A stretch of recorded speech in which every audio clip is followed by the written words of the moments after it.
तर जय महाराष्ट्र मित्रांनो. तर आज आम्ही सुरुवात अशी केली की आज सर्वात प्रथम आम्ही बँकेत व्हिजिट दिली. आमच्या बँकेमध्ये एक काम होतं, ते काम केलं. ते काम केल्यानंतर आम्ही सरळ पोचलो पोल्ट्री फार्ममध्ये.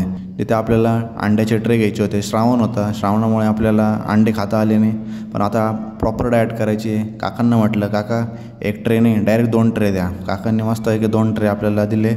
तर ऑफिसवर पोचल्यानंतर मित्रांनो पहिले आपण आपलं मस्तपैकी सेटअप वगैरे तयार केला. सेटअप केल्यानंतर बाप्पाचं दर्शन घेतलं. बाप्पाचं दर्शननंतर आपल्या कामकाजाला सुरुवात झाली.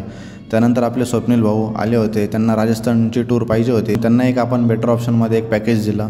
ओ माय गॉड, कामकाजात कसा टाईम निघून गेला हे कळलंच नाही, कारण की आज होता लेग्स वर्कआउट आणि लेग्सला आपण उशिरा कधीच होत नाही. सर्वप्रथम आपण स्क्वॅट्स मारले. स्क्वॅट्स मारल्यानंतर आपण लेग प्रेस, मासे काफ, अशा लेगचा वर्कआउट संपवला. एकदम मस्त लेग तुटले होते. म्हटलं आता चला काकांकडे जाऊ, चिकन वगैरे घेऊ. आज काकांकडे गेलो. काकांना म्हटलं पावशेर चिकन मस्तपैकी द्या काका. काकांनी चिकन ब्रेस्ट दिलं मला. तर आजचं मित्रांनो दिवस इथंच संपतोय. Time to do it again tomorrow.